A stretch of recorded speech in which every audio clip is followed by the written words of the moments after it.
Ya, salam saudara yang dikasihi oleh Tuhan. Mari kita dengarkan pesan penting yang disampaikan oleh hambanya, Pak Pendeta Gede Karisma Agustian dari Bali. Selamat menyaksikan. Shalom saudara-saudara, bersama saya Pendeta Gede Karisma dari Bali. Ya, saya menyapa semua saudara-saudara, anak-anak Tuhan yang dimana saja saudara berada yang mengerti bahasa Indonesia. Ya, saya menyapa semua saudara di tahun 2025 ini, bulan Februari, tanggal 10. Saya menyapa semua saudara, salam orang-orang remnan yang berjuang di akhir zaman, salam tentara Tuhan di akhir zaman, salam prajurit yang baik dari Tuhan Yesus Kristus, salam perjuangan buat kita semuanya. Baiklah, puji Tuhan saudara-saudara, pada malam hari ini saya membawakan sebuah tema yang sangat penting, kemudian dari segi urgensinya ya sangat genting ya, dan juga memerlukan yaitu perhatian yang sangat khusus dari semua anak-anak Tuhan selama waktu masih ada, dan saya berdoa semoga apa yang saya sampaikan dari firman Tuhan ini boleh memberkati semua saudara. Nah, saudara-saudara, yang hendak saya sampaikan pada malam hari ini saya ambil dari kitab 2 Tesalonika pasal yang kedua. Ya, yaitu saudara-saudara, temanya adalah Tuhan mendatangkan kesesatan. Ya, kan belum pernah saudara dengar ya.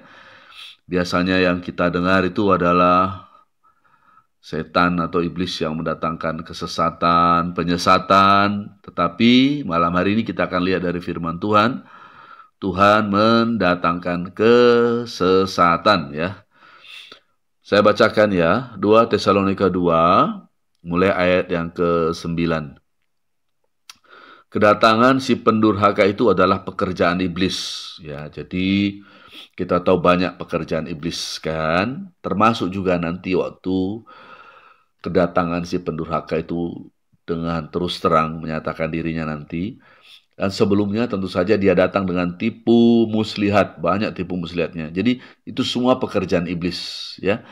Kita ingat bahwa dalam Yohanes 8 ayat 44, ya dialah pendusta, pembunuh manusia dari sejak semula, pendusta dan bapa segala dusta ya, penuh dengan tipu muslihat ya. Nah, dikatakan begini, kedatangan si pendurhaka itu adalah pekerjaan iblis dan akan disertai rupa-rupa perbuatan ajaib, tanda-tanda dan mujizat-mujizat palsu. Ini lagi ya, pekerjaan iblis itu dengan rupa-rupa tipu daya jahat, tipu muslihat, tipu daya jahat ya, terhadap orang-orang yang harus binasa karena mereka tidak menerima dan mengasihi kebenaran yang dapat menyelamatkan mereka. Dan itulah sebabnya Allah mendatangkan, ini dia, kesesatan atas mereka, yang menyebabkan mereka percaya akan dusta, supaya dihukum semua orang yang tidak percaya akan kebenaran dan yang suka kejahatan. Iya, begitu ya. Jadi kita lihat di sini bahwa judulnya pun dalam 2 Tesalonika 2 ini adalah kedurhakaan sebelum kedatangan Tuhan ya. Jadi ini berbicara tentang akhir zaman. Jadi sebelum hari Tuhan Yesus Kristus menyatakan diri, inilah yang disebut sebagai hari-hari anak manusia, yang sama seperti zaman Nuh, sama seperti zaman Lot. Nah, yang hendak saya soroti pada saat ini adalah Tuhan mendatangkan kesesatan. Coba perhatikan ya. Nah, jadi kalau hal yang demikian ini sangat sulit untuk dilawan ya, karena bayangkan saudara, Tuhan yang mendatangkan kesesatan ya. Jadi satu-satunya cara untuk menolong anak Tuhan supaya tidak sampai tenggelam dalam kesesatan yang dikirimkan Tuhan, ya, satu-satunya cara adalah dengan mengerti dari terang firman Tuhan ini, apakah yang dimaksudkan dengan kesesatan yang dikirim oleh Tuhan. Ya, saya berdoa dan sebuah harapan dari saya adalah ketika saudara mengerti perkara ini, saudara bisa berseru kepada Tuhan dan saudara bisa keluar dari wilayah ini sehingga saudara bisa diselamatkan. Ya, ini soalnya sudah ditulis di firman Tuhan, jadi ini pasti ada dan saya bahkan akan menerangkan kepada saudara bahwa hal ini sedang terjadi sekarang ini, ya. Baik, kita mulai dari mana? Saya akan mulai. Saya berdoa, sudah berdoa dan mempersiapkan hal ini supaya penjelasan saya tidak kesana kemari, tidak bertele-tele dan juga singkat, sederhana, jelas, mudah dimengerti, ya. Nah, saudara-saudara, dari mana, apa pasalnya, kenapa Tuhan mengirimkan kesesatan, ya, begitu ya. Dan sebentar akan kita lihat bahwa kesesatan yang dikirimkan Tuhan ini bukan kepada orang dunia, ya. Tetapi kesesatan yang dikirimkan Tuhan ini ternyata adalah bagi orang-orang yang terkena dengan yang disebut sebagai apostasia dalam 2 Tesalonika pasal 2 ini, tetapi pada ayat yang ketiga. Saya bacakan sekarang, ya. Begini bunyinya ayatnya, ya. Janganlah kamu memberi dirimu disesatkan orang dengan cara yang bagaimanapun juga, gitu ya. Sebab sebelum hari ini huruf besar berarti hari kedatangan Tuhan Yesus, ya. Sebab sebelum hari itu, ya, haruslah datang dahulu murtad dikatakan, dan haruslah dinyatakan dahulu manusia durhaka yang harus binasa. Ya, saya hanya masuk dulu kepada saya akan sangat fokus mengenai kesesatan ini. Nanti kalau saudara ada pertanyaan-pertanyaan lainnya, boleh nanti saudara kirimkan WA saudara, pertanyaan ataupun apa saja. WA lah saudara ke nomor WA saya 0857 9257 1430, ya. Dan sekarang saya hanya membahas tentang kesesatan yang dikirim Tuhan. Penyebabnya adalah ini dia, dikatakan akan terjadi dahulu, haruslah datang dahulu murtad. Nah, di sini saya akan menjelaskan kepada semua anak-anak Tuhan, murtad yang dimaksud di sini bukanlah seperti murtad yang kita pikirkan. Bagaimanakah murtad yang kita mengerti? Begini, seorang yang percaya kepada Tuhan Yesus, dia pindah agama, pindah kepercayaan dan menyatakan tidak percaya lagi kepada Tuhan Yesus, tetapi dia percaya kepada Tuhan yang lain. Nah, sebenarnya ayat ini, saudaraku, murtad ini bukan seperti itu yang dimaksudkan di dalam teks aslinya. Nah, dalam teks bahasa Greka, ya, bahasa Yunani, kata murtad ini diambil dari sebuah kata yaitu apostasia. Ya, saudara bisa menyebutkannya apostasia.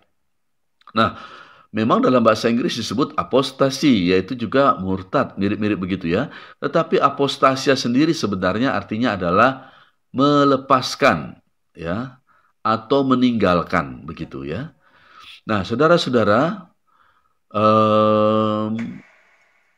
kalau begitu, dosa orang-orang banyak yang apostasia ini, mereka ini meninggalkan siapa? Mereka melepaskan siapa? Begitu, ya. Nah, atau lebih jelasnya lagi, apostasia ini adalah sebuah proses perceraian. Dari mana saya tahu?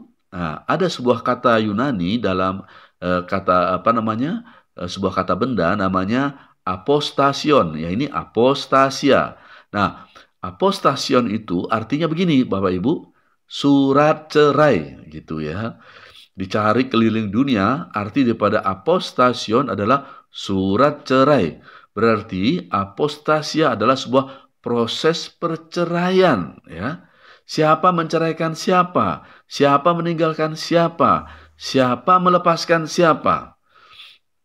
Nah, saudara, inilah akan saya jelaskan dahulu. Karena inilah penyebab Tuhan melepaskan kesesatan bagi orang-orang yang seperti ini. Nah, saudara-saudara, ini adalah gereja atau anak-anak Tuhan, hamba-hamba Tuhan yang menceraikan Tuhan Yesus Kristus, melepaskan Tuhan Yesus Kristus, juru selamat yang sejati, meninggalkan Tuhan Yesus Kristus, ya, juru selamat yang sejati, ya. Tetapi tidak vulgar begitu ya. Tetapi bisa dibilang juga vulgar. Bagaimana ceritanya? Begini ceritanya. Jadi ketika saudara-saudaraku dikasih Tuhan, di akhir zaman ini, yaitu iblis melepaskan yaitu sebuah tipu muslihatnya, tipu dayanya, yang saya sih menyebutnya sebagai senjata proyek idam-idaman iblis di akhir zaman ya. Jadi di mana ayatnya? Dari Wahyu pasal 18 ayat 23. Pada kalimat yang terakhir dikatakan begini, dan oleh ilmu sihirmu semua bangsa disesatkan. Nah, kata ilmu sihir di sini itu diambil dari kata parmakeia. Jadi ayat itu berkata begini, dan oleh parmakeiamu semua bangsa disesatkan. Ini dia tipu muslihat iblis yang dilepaskan di akhir zaman, yaitu lewat parmakeia yang menyebabkan semua bangsa, tidak ada satupun yang luput ya, disesatkan. Nah, apakah itu parmakeia? Parmakeia adalah akar kata daripada farmasi. Lihat, perhatikan Bapak Ibu ya. Jadi inilah dia, saudara, sebuah penyesatan yang dihadirkan oleh iblis, sebuah tipu muslihat yang sangat licin yang ada di akhir zaman ini, yang menyesatkan semua bangsa, dan dia memakai yaitu sebuah alat atau sebuah barang farmasi. Nah, sekarang kita akan melihat dari mana ceritanya, kenapa bisa barang farmasi ini membuat penyesatan kepada gereja Tuhan, hamba-hamba Tuhan, dan anak-anak Tuhan yang ada di akhir zaman. Kenapa bisa begitu? Nah, karena ketika barang farmasi ini hadir, saudara-saudara, dia memiliki ciri khas daripada tanda binatang yang ada dalam Wahyu pasal 13 ayat 16 sampai 18. Saya bacakan saja bagaimanakah tanda binatang itu. Wahyu pasal 13 ayat 16 sampai 18 begini.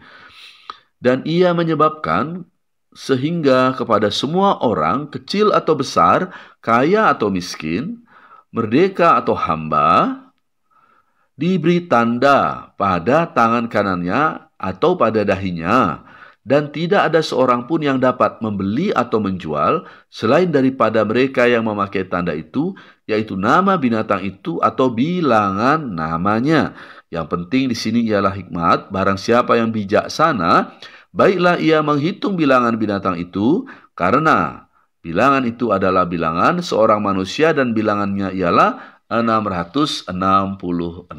Nah, saudara-saudara, kita flashback. Ingatlah pada awal tahun 2021 ada sebuah barang farmasi yang beredar di seluruh dunia, dan melekat kepada barang farmasi ini yaitu ciri khas daripada tanda binatang ini, yaitu tidak bisa jual dan beli.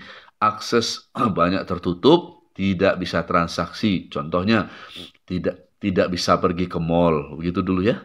Terus tidak bisa naik kereta api, tidak bisa naik pesawat, tidak bisa bepergian, bahkan tidak bisa ke salon, tidak bisa bekerja, tidak bisa masuk ke fasilitas umum, tidak bisa terima gaji mungkin, bahkan harus kehilangan pekerjaan, tidak bisa sekolah, ya harus cari sekolah yang bisa menerima situasi yang tidak menerima barang tersebut. Ya saudara-saudara, kami ketika agak longgar, waktu saya keluar kota Denpasar, saya pergi ke Jakarta, pergi ke Cirebon menengok saudara kami ketika agak longgar, saudara. Begitu juga keluar di tiket kami, saya berempat dengan istri saya dan 2 anak saya. Petugasnya berkata, loh, ini kok 4-4-nya belum menerima ahem-ahem begitu ya. Tapi kemudian saudara, dengan pertolongan Tuhan kami lolos ya, dan sampai hari ini Tuhan pelihara kami. Nah, singkat cerita, ciri khas tanda binatang itu melekat pada barang farmasi tersebut. Jadi di situ kita bisa lihat bahwa inilah dia sebuah barang farmasi yang menyesatkan semua bangsa. Perhatikan Bapak Ibu ya. Nah, saudara-saudara, kalau saudara lihat juga, saudaraku ya, di dalam berita-berita yang ada, misalkan seperti CNBC Indonesia, berita1.com. Nah, ini CNBC Indonesia. Ini ada jejak digitalnya saudara ya. Ini semoga saudara agak terbalik di sini. Nah, ini pertanggal 2 Januari 2021 ya. Menanti ahem-ahem sang juru selamat, dikatakan ya. Jadi ada juru selamat yang disematkan kepada barang farmasi ini ya. Nah, ini dia ya. Lalu kemudian kalau ini berita1.com disebutkan itu ya, jumlahnya itu ya 666 juta ya. Angkanya itu persis nggak meleset sedikit pun ya. Ini berita1.com tanggal 12 Januari 2021 ya. Nah, ini juga saudara juga bisa, ini ada di breakdown ya, kata ini saudara di breakdown bahasa Inggrisnya dengan pola seperti ini, maka jumlahnya itu saudaraku adalah 666. Nah, nanti foto-foto ini saya akan sematkan dalam kolom komentar. Nah, jadi saudara-saudara, kepada barang ini selain ciri khas tanda binatang itu melekat kepadanya, bahkan dulu ya, mau masuk gedung gereja, mau kebaktian sama Tuhan Yesus, dia yang kasih persyaratan. Kalau nggak punya sertifikatnya dia tuh ya, nggak boleh tuh datang berdoa kepada Tuhan Yesus ya. Nah, lihatlah betapa ciri khas tanda binatang melekat kepada barang farmasi ini memang seperti yang sudah dituliskan dalam kitab Wahyu 18 ayat 23. Oleh Parmakeamu semua bangsa disesatkan. Nah, saudara-saudara, lalu kemudian dia ini tampil sebagai juru selamat di masa pandemi.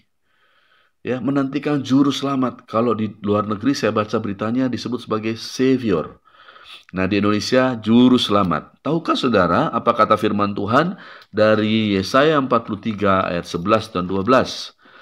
Saya hafal ya, nanti saudara bisa cek. Begini, Akulah Tuhan dan tidak ada juru selamat selain daripadaku.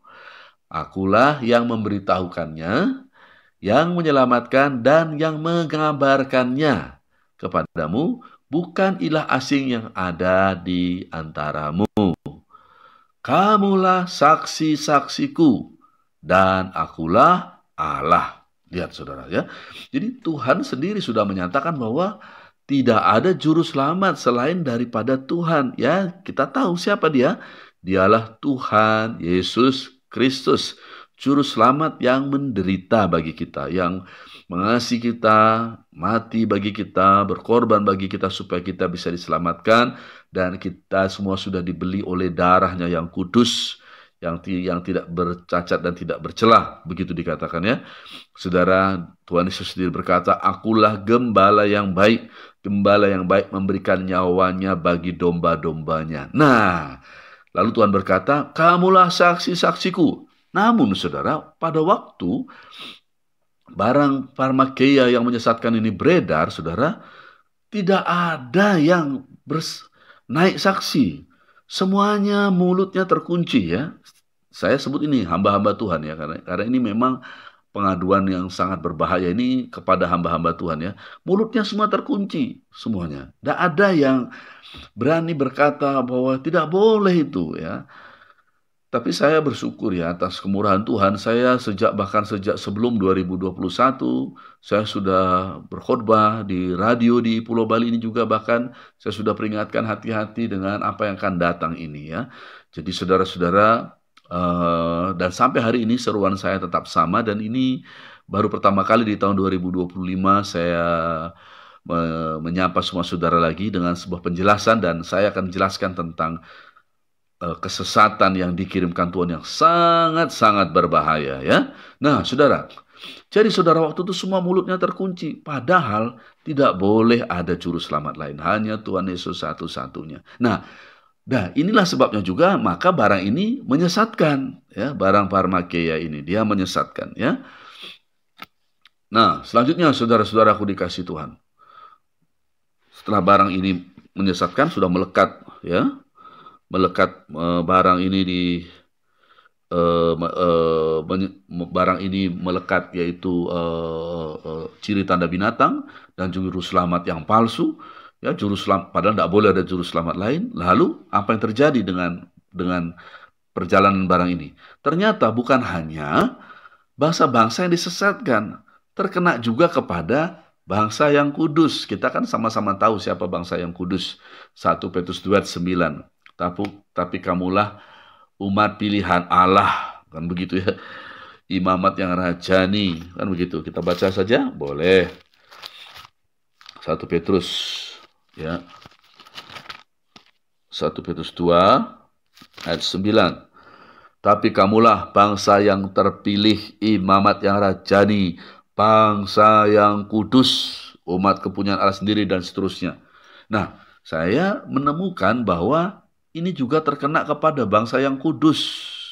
Dan saudara ingat kan, gereja-gereja mempasang karpet merah, domba-dombanya Tuhan dibariskan semuanya, ya. Dan kemudian semuanya menerima barang parmakia yang menyesatkan bangsa yang kudus sekarang kena gereja. Dari mana saya tahu, saudara bacalah dalam Daniel 12 itu ayat 7, kalimat yang terakhir dikatakan begini, sampai berakhirnya masa perusak bangsa yang kudus. Nah, itu judulnya dalam Daniel 12 itu akhir zaman. Nah, ternyata di akhir zaman itu bangsa yang kudus itu kena rusak oleh si perusak. Siapakah perusak itu? Ya, ini dia. Penyesatan parmakeia ini. Dia bukan hanya menyesatkan, membuat tipu muslihat, tipu daya pada bangsa-bangsa, kena juga kepada bangsa yang kudus. Ya, yang merusak bangsa yang kudus. Dan yang menyebabkan ya, darah orang-orang kudus, ya, ada di dalam cawan percabulan rojat yang ada di akhir zaman, yaitu Babel yang besar, dan rojat tersebut mabuk oleh darah orang-orang kudus dan darah saksi-saksi Yesus. Saya bacakan ayatnya, ya, dalam Wahyu pasal 17 ayat ke-5 dan ke-6. Begini bunyinya. Dan pada dahinya tertulis suatu nama, suatu rahasia, Babel, ya, besar, ibu dari wanita-wanita pelacur dan dari kekejian bumi. Dan aku melihat perempuan itu, inilah rojat yang ada di akhir zaman, ya, Babel yang besar, ya. Lihat ini, ya, perempuan itu mabuk oleh darah orang-orang kudus dan darah saksi-saksi Yesus. Dan ketika aku melihatnya, aku sangat heran. Yohanes yang melihat ini, melihat bahwa di akhir zaman, darah orang-orang kudus itu ada di dalam cawan percabulan rojat ini dan memabukkan dia. Yohanes itu sangat heran. Kok bisa terjadi hal yang demikian? Tapi Yohanes tetap menuliskannya. Kalau Daniel, itu ditulis dalam Daniel 12 ayat 7 dan ayat 8 dikatakan begini, dan aku tidak memahaminya. Daniel tidak paham bagaimana bisa bangsa yang kudus kena rusak di akhir zaman. Yohanes juga tidak mengerti, ya. Dan aku tidak dikatakan, Yohanes sangat heran. Yohanes sangat heran kenapa bisa darah orang-orang kudus ada di sana. Saudara perhatikan, lihat saya sekarang. Kenapa dia begitu? Karena barang parmakeia yang menyesatkan tersebut, dia masuk ke dalam darah. Nah, itu dia. Ya, jadi ini begini kisahnya. Inilah dia yang disebut sebagai menceraikan Tuhan Yesus Kristus. Kenapa? Karena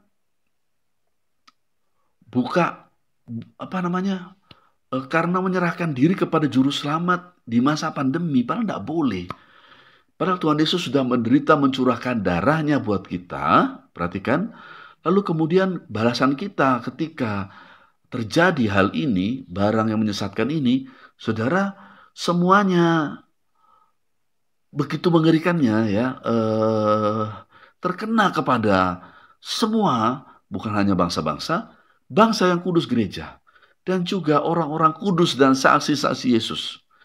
Yang sekarang ini terus bersaksi, sekarang ini terus KKR, sekarang ini terus praise and worship, doa puasa dan sebagainya, ya. Tetapi saudara-saudara, itu itu loh sudah terjadi, ya, tidak pernah diurus.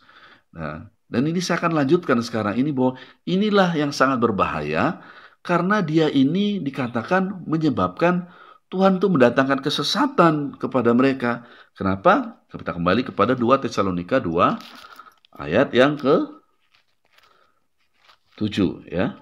Ayat yang ke-9. 2 Tesalonika 2. Inilah yang menyebabkan Tuhan mengirimkan kesesatan.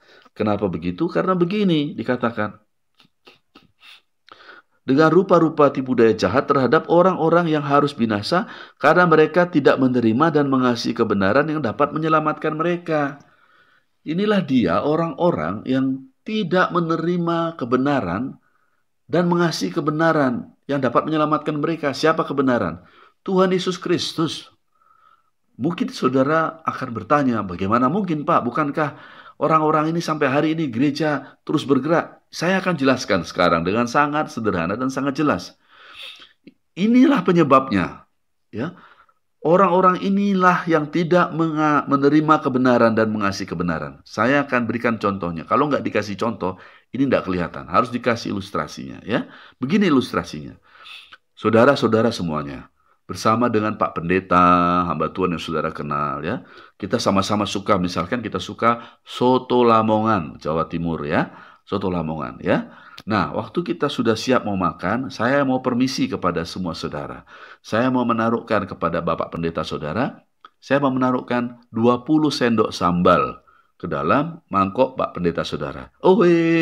Bukan hanya Pak Pendeta saudara yang berkata, jangan.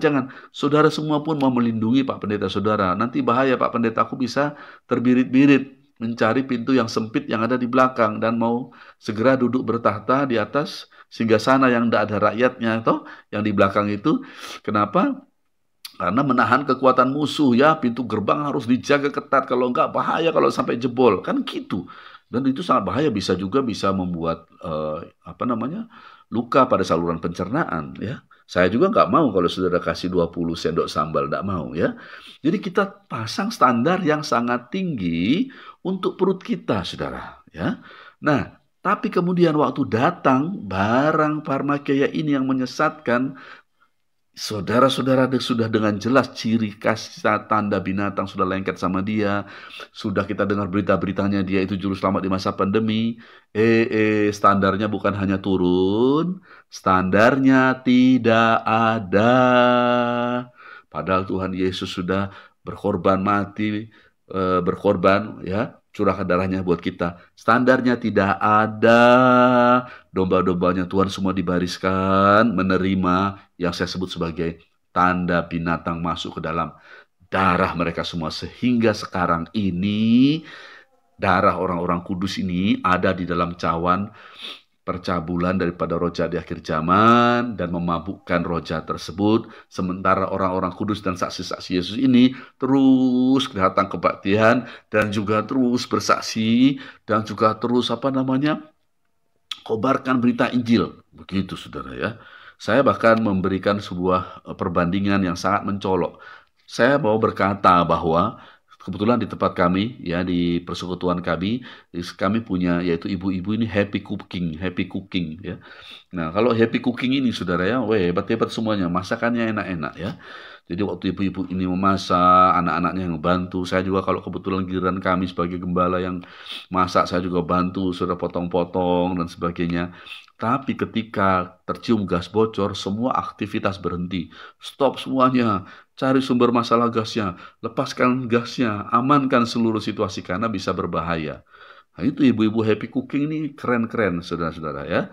Mereka tahu apa yang harus dikerjakan ketika sesuatu terjadi. Tapi beda dengan gereja, beda dengan hamba-hamba Tuhan yang ada di akhir zaman ini, sudah terkena ya penyesatan farmakeia, ya darahnya sudah ada di dalam cawan percabulan roh jahat yang ada di akhir zaman, begitu ya.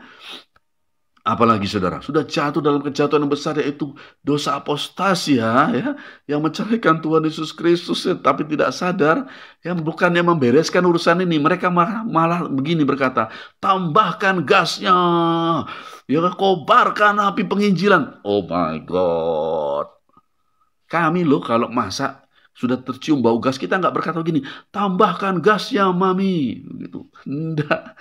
Semua berseru, papi, mami, kita awas ini gasnya bocor, matikan lampu segala semua bereskan. Tapi kalau gereja, aduh. Nah, dari ilustrasi yang saya beritakan ini ya, gereja itu malah tambahkan gasnya, tambahkan api penginjilan, kobarkan. Tidak pernah diurus barang yang satu ini. Jadi selain standarnya tidak ada, ya, jadi dibandingkan dengan sambal, perut kita ini standarnya sangat tinggi, keselamatan jiwa kita lewat Yesus berkorban buat kita, standarnya tidak ada. Inilah maksudnya. Mereka ini tidak menerima dan mengasihi kebenaran yaitu Yesus. Kalau saya nggak kasih ilustrasi ini, nggak kelihatan. Lihatlah saudara-saudara. Kelihatan ya sekarang ya. Nah, sudah pun kelihatan begini, orang-orang ini juga tidak mau mengurus pertobatannya. Kan ada ayat berkata, Amsal 28 ayat 13. Barang siapa menyembunyikan pelanggarannya tidak akan beruntung, tapi barang siapa mengakuinya dan meninggalkannya akan disayang. Tapi ini pernah ada kisahnya tuh sudah, ini 2021, sekarang 2025 bulan Februari tanggal 10. Saudara, nah saya akan jelaskan ini berbahaya sekali saudara. Yang beginilah yang menyebabkan oleh karena mereka berbuat demikian, tidak menerima dan mengasihi kebenaran yang dapat menyelamatkan mereka. Ayatnya berkata begini, itulah sebabnya Tuhan melepaskan, dikatakan, ini dia.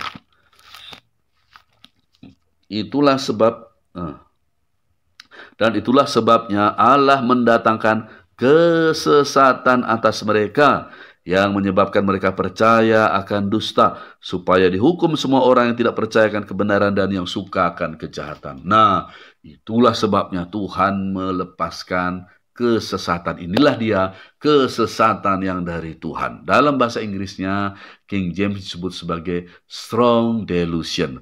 Jadi bukan hanya delusi, tapi strong, delusi yang kuat. Itu Tuhan yang kirim, bukan setan lagi.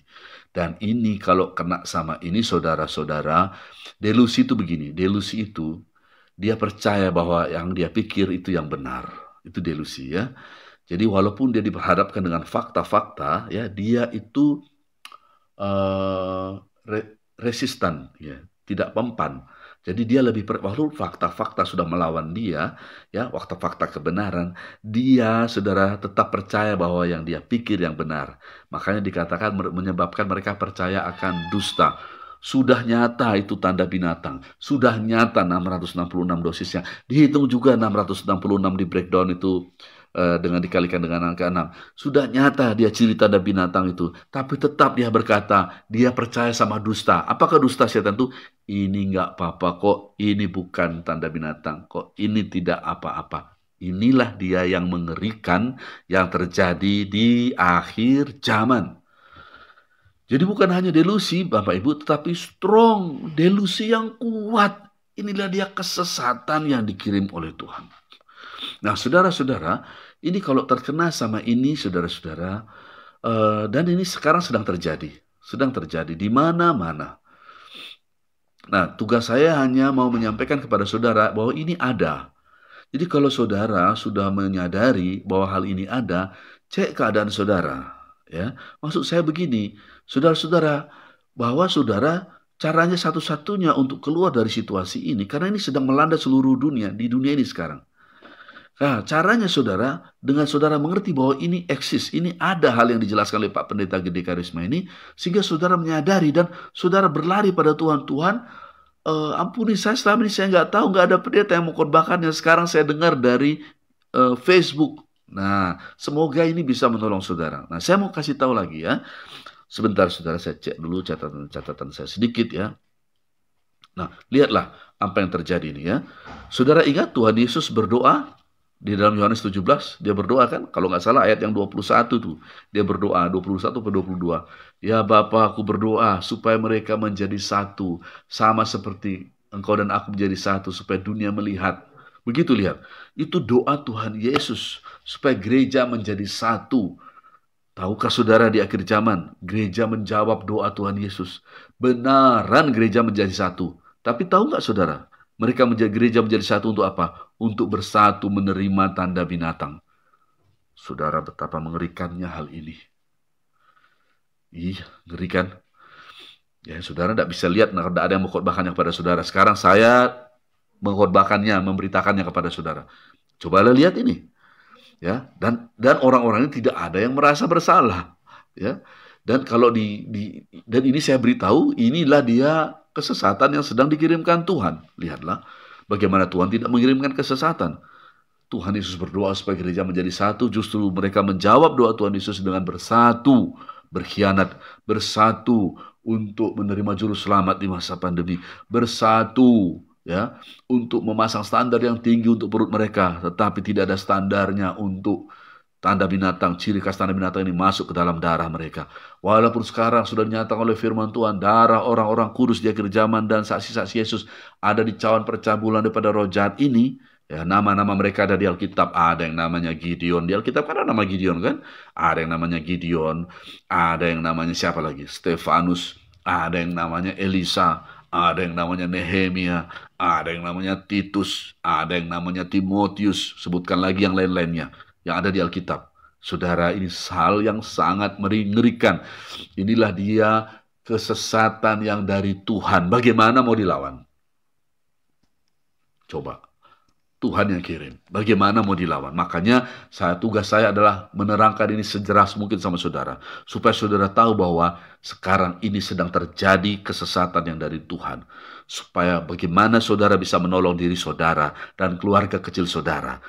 Karena ya ini pendeta-pendeta hamba-hamba Tuhan ini juga tidak ada yang sadar. Ya, kalaupun mereka dengar khotbah saya, mereka akan mungkin mencari jalan liku-liku supaya tidak bertobat. Saudara, ingat, keselamatan jiwa saudara sangatlah mahal harganya.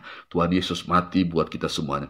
Tidak sangat murah untuk mengikuti teladan orang-orang yang tidak mau bertobat ini. Jangan serahkan keselamatan jiwa saudara kepada hamba-hamba Tuhan yang tidak mau bertobat.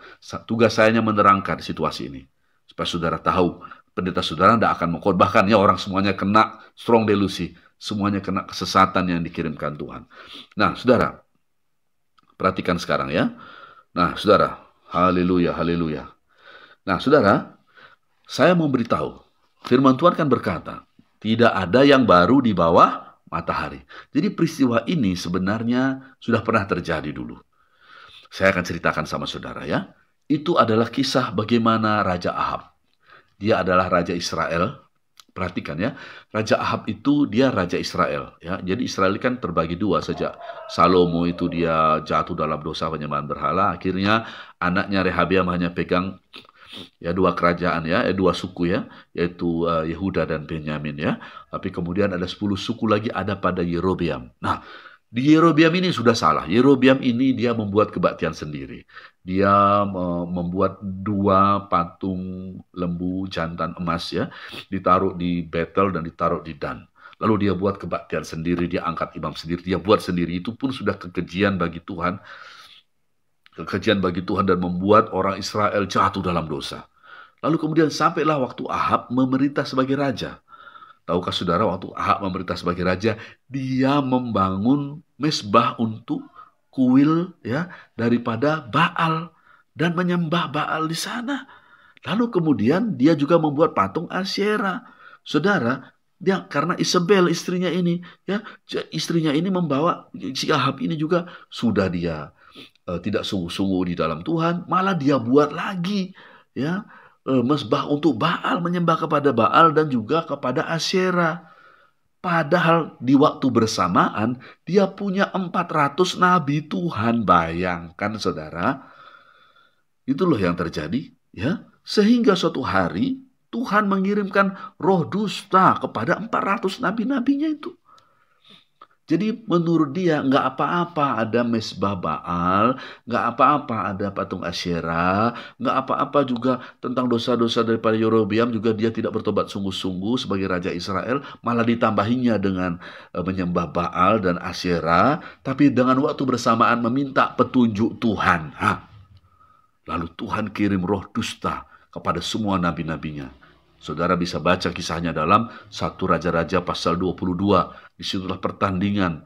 Kita kenal ada namanya pertandingan Elia dengan 450 Nabi Baal ya. Dan 400 Asyera. Tapi ini pertandingan antara Nabi Mika melawan 400 nabi palsu. Ya, disebut sebagai nabi Tuhan, tetapi roh dusta semua yang ada pada mereka. Dari mana datang roh dusta ini? Dari Tuhan. Mika menyatakan bahwa dia melihat, saudara baca kisahnya dalam 1 Raja-Raja pasal 22. Saudara-saudaraku dikasih Tuhan. Lihatlah, saudara, kenapa Tuhan kirim roh dusta? Ya karena kelakuan si Ahab ini. Dengan tujuan memang Tuhan mau menghukum, mau membunuh Ahab ini. Lalu kemudian kalau nanti Ahab ini sudah meninggal dunia, Ahab ini sudah dihukum Tuhan, lalu ada sebuah seruan, makanya Mika berseru, dengarlah hai semua bangsa-bangsa, dia katakan. Ya, disuruhkan kepada semua orang Israel, kembalilah kepada rumahmu masing-masing. Kembalilah kepada negerimu masing-masing, begitu dikatakan. Begitu juga saya menyerukan sekarang ini, saudara, selamatkan diri saudara, selamatkan keluarga kecil saudara di rumah saudara masing-masing. Kalau hamba-hamba Tuhan ini tidak mau bertobat juga dari kesesatan yang sudah Tuhan kirim di akhir zaman ini, saudara selamatkan diri saudara, selamatkan keluarga kecil saudara. Tuhan sudah dekat, saudaraku, sebelum semuanya terlambat bagimu, saudara. Ya. Nah, begitu juga di akhir zaman ini. Kenapa bisa Tuhan kirim kesesatan? Ya gara-gara itu. Ya, gara-garanya bagaimana? Ya, sudah terima juru selamat di masa pandemi dan sebagainya. Darahnya sudah ada cawan percabulan roh jahat. Tidak juga bertobat, tetap juga melayani, tetap juga KKR, doakan jiwa-jiwa dan sebagainya. Tidak pernah mengurus keselamatannya dengan sungguh-sungguh. Sangat mengerikan. Ini yang sebabkan Tuhan kirim kesesatan, yang menyebabkan mereka percaya akan dosa. Dosa apakah? Bahwa ini bukanlah tanda binatang itu. Kami baik-baik saja. Lihatlah kami dipakai Tuhan. Aduh, saudaraku dikasih Tuhan. Sebenarnya ini khotbah saya sudah lama. Ya, selama ini saya berkhotbah sampai akhir tahun 2024. 2025 khotbah saya sudah tidak untuk umum lagi, tapi saudara tetap bisa mendapatkan khotbah-khotbah minggu yang saya bawakan dengan saudara menghubungi yaitu bagian multimedia kami untuk meminta linknya secara japri. Nanti akan diberikan link YouTube-nya kepada saudara. Ya, jadi kenapa begitu? Karena firman Tuhan sangat mahal harganya, saudara-saudara. Kami tidak akan memberikan kepada orang yang tidak menghargainya. Tetapi kalau saudara membutuhkan firman Tuhan, hubungi bagian multimedia kami. Pasti saudara diberikan linknya. Ya. Nah, jadi begitu saudara. Saya sudah khotbahkan ini sejak tahun 2021, 2022, 2023, 2024. Sekarang saya datang lagi, sekali lagi. Saya menjelaskan tentang kesesatan yang sekarang sedang ada. Ini sangat mengerikan, saudara-saudaraku dikasih Tuhan. Ya, sama seperti dulu Tuhan kirimkan roh dusta supaya celaka jadinya, supaya mati jadinya. Nah, ini juga begitu, supaya binasa semua orang yang suka akan kejahatan. Begitu kata firman Tuhan. Nah, jangan kita masuk kepada bilangan-bilangan orang-orang yang seperti ini. Jangan masuk kepada bilangan orang-orang yang dimurkai Tuhan seperti ini, ya, dikenakan kepada strong delusi yang daripada Tuhan. Saudara, saya tidak bisa berbuat apa-apa tentang hal ini karena ini Tuhan yang kirim. Bagian saya hanya bisa memberitahu kepada semua saudara, ada yang begini loh di akhir zaman, ya. Nah, saudara-saudaraku dikasih Tuhan, jadi ini saudara, kalau saudara tidak segera ambil action, maka saudara bisa terhanyut, terbawa terus. Saya takutnya semuanya nanti terlambat bagi saudara, ya. Jadi buatlah keputusan yang segera, bertobat, datang pada Tuhan Yesus, ya. Saudaraku dikasih Tuhan. Nah, saudara, di mana ayatnya? Kenapa masih adakah kesempatan Pak Pendeta? Ya, ada. Dalam Wahyu 14 ayat 6 itu ada malaikat yang terbang dan dia membawa Injil yang kekal. Ya, itu Wahyu 14 ayat 6. Di akhir zaman ini ada Injil yang kekal. Sama Injilnya Pak? Ya sama, tapi saya beritahu, kalau sampai Injil keselamatan saja, ya itu tadi darah orang-orang kudus dan saksi-saksi Yesus yang menyelamatkan jiwa-jiwa tadi, semuanya ada di cawan roh jahat itu. Ya. Lalu kalau sampai Injil kerajaan saja, ya itu tadi, kan ada ayatnya juga, anak-anak kerajaan akan dicampakkan dalam tempat yang gelap, di mana terdapat ratap dan kertak gigi. Ya kalau kena seperti ini kan bahaya, saudara. Saudara coba pikirkan, bagaimana mungkin saudara bisa punya iman dan berkata, darahku sebagai orang kudus dan aku sebagai saksi Yesus. Darahku ada dalam cawan percabulan roh jahat karena barang penyesat itu masuk ke dalam darah. Saudara pikir itu sebuah firman Tuhan yang tidak bisa dibantah, ya. Jadi bagaimana cara jalan keluarnya? Saudara harus berlari kepada, lihatlah ada Injil yang kekal. Artinya begini, Injil yang kekal ini, saudaraku, tetap bisa menyelamatkan situasi yang seperti ini. Orang-orang yang kena situasi seperti ini bisa selamat, tetapi memang syarat untuk keselamatan adalah pertobatan. Firman Tuhan jelas berkata, Amsal 28 dan 13, siapa menyembunyikan pelanggarannya, tidak akan beruntung. Saya curiga nih ya, hamba-hamba Tuhan ini karena saya khotbah sudah lama nih, ya 4 tahun saya khotbah ya, dan khotbah saya kemana-mana. Saya curiga tuh hamba-hamba Tuhan tuh begini, mereka tuh bertobat diam-diam. Ya, dan mereka nggak pernah bahas sama jemaatnya. Jadi kasihan jemaatnya tidak tahu perkara ini, tapi mereka gara-gara dengar khotbah saya mereka bertobat. Ya, itu bahaya itu ya. Maka saya sekarang mau menyelamatkan saudara, anak-anak Tuhan yang lainnya. Saudara dengarkanlah ya, itu saudara selamatkan diri saudara ya. Tidak semurah itu keselamatan jiwa kita. Tuhan Yesus mati bagi dosa-dosa kita ya. Saudara, atau saya curiga hamba-hamba Tuhan itu yang nomor 2. Mereka bilang begini, Tuhan, bila ini tanda binatang, aku nggak tahu Tuhan, ampunilah aku. Tapi kalau bila ini tidak Tuhan, ya aku bersyukur. Mana ada bila-bila. Ya, kalau sudah dijelaskan sama firman Tuhan, itulah dia tanda binatang yang menyesatkan itu, itulah dia ya yang harus dilakukan hanya satu, urus dengan pertobatan. Terus bagaimana kalau urus pertobatan? Kita kan semua sudah tahu. Harus lanjutkan, hasilkanlah buah-buah sesuai dengan pertobatan. Buah itu bisa dirasakan ya. Jadi saudara juga harus mulai berkata, menyatakan bahwa saudara ya sudah bertobat dari hal itu, dan kasih tahu sama jemaat saudara. Itu tanggung jawab saudara soalnya ya. Nah, karena tidak ada yang mau khotbahkan begitu, maka saya bersuruh-suruh sekarang bagi semua anak-anak Tuhan. Ya, pendeta saudara nggak mau khotbahkan, ya saya curiga dia bertobat diam-diam, atau dia bilang gini, Tuhan kalau ini tanda binatang ampuni kami, gitu dia. Waduh, itu sama sekali bukan jiwa hamba Tuhan. Ya. Oke saudara ya, Injil yang kekal itu tetap berlaku ya. Darah Yesus sanggup menyelamatkan kita. Sepanjang kita mau datang, masuk dalam kamar saudara, ajak istri, anak-anak saudara, bertobat sungguh-sungguh sama Tuhan. Ya, setelah itu saudara hasilkan buah-buah pertobatan. Lalu berlari-larilah sungguh-sungguh sekarang, ya, sampai pada hari Maranatha. Saudara, kalau saudara lihat pendeta saudara tidak mau bertobat, biarkan saja mereka itu yang membantu saudara, ya baik yang gemuk, yang kurus, yang tinggi, yang pendek, yang warna kulit apa saja, sama aja gaya mereka semuanya. Ya, darah mereka itu semua ada dalam cawan roh jahat di akhir zaman. Sudah pun tertulis mereka tidak mau bertobat. Nah, lihatlah itu saudara, betapa mengerikannya situasi ini. Ya, saudaraku dikasih Tuhan. Saya mau nambahkan sedikit saja. Saudara kan ingat kisah mengenai Tuhan Yesus memberitahu mengenai perumpamaan 1 talenta, 2 talenta, 5 talenta, ya, 5 talenta jadi 10, 2 talenta jadi 4, yang 1 dikubur. Saya hendak memberitahu kepada kita semuanya, apakah 1 talenta itu? 1 talenta itu adalah pemberian dari Tuhan, keselamatan jiwa, begitu. Kan harus jalankan kan, makanya Filipi 2 ayat 11-12, kerjakanlah keselamatanmu dengan takut dan gentar. Tidak boleh didiamkan, harus dikerjakan. Ya, jadi kalau kena sama tanda binatang, kerjakan dengan pertobatan. Ya, itu dia 1 talenta. Bukan main musik, bukan khotbah, bukan bernyanyi, bukan. Apa gunanya semua talenta?